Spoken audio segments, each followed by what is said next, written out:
नमस्कार, मैं हूं नीलू।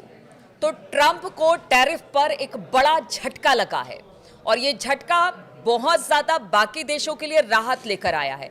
ये झटका क्या है और ट्रंप ने जो नीति अपनाई थी इस टैरिफ को लेकर कि ज्यादा से ज्यादा टैरिफ लगाया जाए और अमेरिका के पास ज्यादा से ज्यादा पैसे आए, लेकिन अब इसको लेकर झटका लगा है। किस तरह से ये झटका है, किस तरह से आने वाले समय में टैरिफ को लेकर जो एक टैरिफ वॉर छिड़ गया था उस पर विराम लगेगा। बातचीत करने के लिए मयंक मेरे साथ है।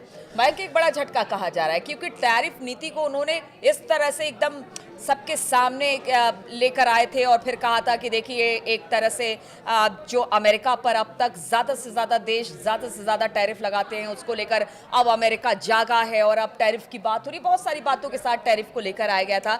बाद में इसे कहा गया कि देखिए ये टैरिफ वॉर है, चाहे वो चाइना के साथ हो, यूरोपियन कंट्रीज के साथ हो, लेकिन अब इस पर विराम लगा है। किस तरह से राहत की खबर ये लेकर आया है? देखिए, मैनहट्टन का एक फेडरल कोर्ट है अमेरिका का, जिसने एक बड़ा फैसला सुनाया है और बड़ा फैसला सुनाते हुए ये कहा है कि जो ट्रंप ने खासकर लिबरेशन डे टैरिफ जिसे कहा जा रहा था, जो ट्रंप टैरिफ है, ये असंवैधानिक है और इसे लगाने का अधिकार राष्ट्रपति के पास है ही नहीं। इसे लगाने का अधिकार सिर्फ अमेरिकी कांग्रेस के पास है।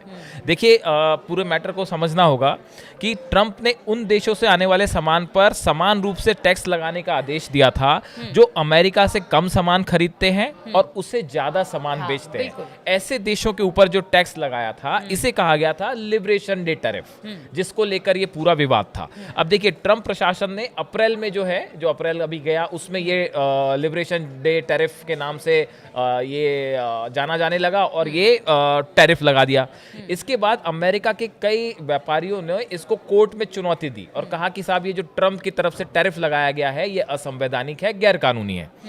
उसके बाद मैनहट्टन की एक फेडरल कोर्ट जो है उसमें इस पूरे मामले को लेकर सुनवाई हुई और उस सुनवाई में कोर्ट ने कई अहम बातें कही हैं। पहली बात तो उसने ये कही कि अमेरिकी राष्ट्रपति ट्रंप ने अपने अधिकारों का दुरुपयोग किया है और ऐसा कदम उठाया है जो अमेरिकी संविधान के खिलाफ है। ये पहली बात टैरिफ को लेकर फेडरल कोर्ट ने कही है मैनहट्टन के। दूसरी बात कोर्ट ने कहा, कोर्ट ऑफ इंटरनेशनल ट्रेड की ये 3 जजों की बेंच थी जो मामले की सुनवाई कर रही थी। उन्होंने कहा है कि अमेरिकी संविधान के अनुसार विदेशी देशों के साथ व्यापार को नियंत्रित करने का अधिकार केवल अमेरिकी कांग्रेस के पास है, ना कि प्रेसिडेंट के पास। ये दूसरी बड़ी बात कोर्ट की तरफ से कही गई।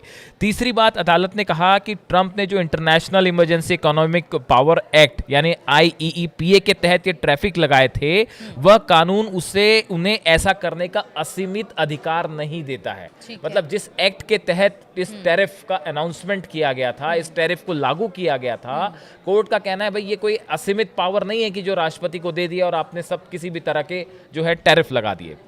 केवल असाधारण आपात स्थिति में ही राष्ट्रपति को सीमित अधिकार मिलते हैं, लेकिन ट्रंप के मामले में ऐसा कोई वैध आपातकाल नहीं था, कोई ऐसी इमरजेंसी नहीं थी। देखिए, ये एक्ट ये कहता है कि अगर कोई विशेष इमरजेंसी है उस हालत में अमेरिका के राष्ट्रपति जो हैं वो इस तरह का टैरिफ लगाने वाला कोई कदम उठा सकते हैं। लेकिन कोर्ट का कहना ऐसा है कि वर्तमान हालात में ऐसी कोई इमरजेंसी नहीं थी जिसके तहत इस तरह का टैरिफ लगाया जाए। तो ये 3 बड़ी बातें जो है वो फेडरल कोर्ट ने कही हैं। एक तरह से कोर्ट ने इन सब बातों का संज्ञान लिया। जिस तरह से एक बैलेंस इस वक्त व्यापार को लेकर दुनिया भर में जो खोता चला जा रहा था, कह रहे जैसे अगर बाकी जो भी संगठन है जो कि ट्रेड देखते हैं वर्ल्ड के, उन्होंने यही कहा कि देखिए ये सही नहीं है, यहाँ से आप अपनी मन मर्जी का नहीं कर सकते। और एक वॉर की तरह से देखा जाने लगा कि देखिए चाइना के साथ, यूरोपियन कंट्रीज है, कनाडा हो गया, फ्रांस हो गया, सबके साथ इस तरह की दिक्कत थी।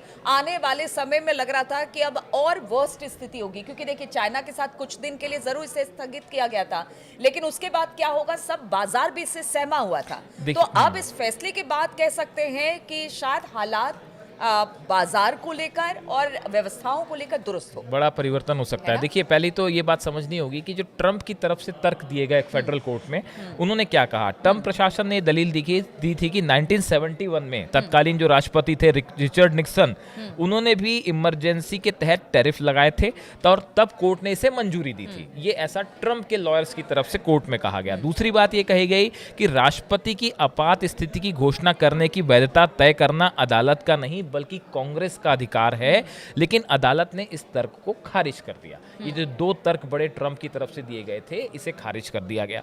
अब देखिए, ये पूरा जो मैटर है वो एक अमेरिकी के व्यापारियों का एक समूह है, इनके द्वारा रेस किया गया था, और 12 डेमोक्रेटिक अटॉर्नी जनरल्स जो थे उन्होंने इस पूरे मैटर में अपील की थी कोर्ट में, और उनके वकीलों ने ये तर्क दिया था कि ट्रंप का कथित इमरजेंसी की जो बात कह रहे हैं कि भाई इमरजेंसी के तहत या आपातकाल या विशेष हालात में ये फैसला लिया गया, तो ट्रंप का कथित आपातकाल तो उनकी कल्पना मात्र है और दशकों से ट्रेड डेफिसिट चला रहा है, लेकिन इससे कोई संकट पैदा नहीं हुआ। जो इस टैरिफ के खिलाफ जिन लॉयर्स ने अपील की थी, उनका ये कहना था साहब कि ये कोई विशेष इमरजेंसी वाले बहुतों का ये कहना था कि देखिए, ऐसा है कि आने वाले समय में जिस घाटे को कम करने की ट्रंप बात कर रहे हैं, वो उसका असर अब अमेरिका में जो इंडस्ट्री है उस पर भी पड़ेगा, उस वहां के भी व्यापार पे पड़ेगा। हाँ, ठीक कहा आपने। ट्रंप टैरिफ जो है वो एक ऐसा मुद्दा था जो कि पूरी दुनिया में चर्चा का विषय बना रहा।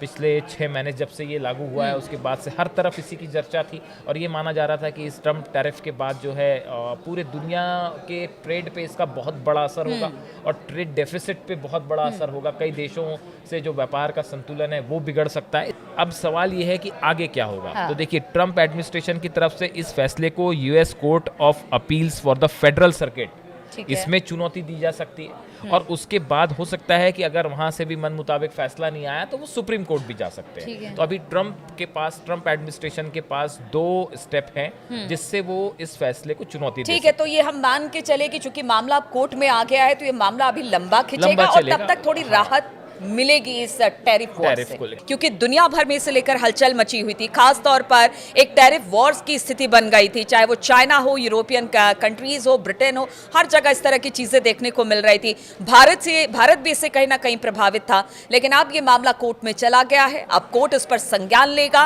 क्योंकि लंबा प्रोसेस है।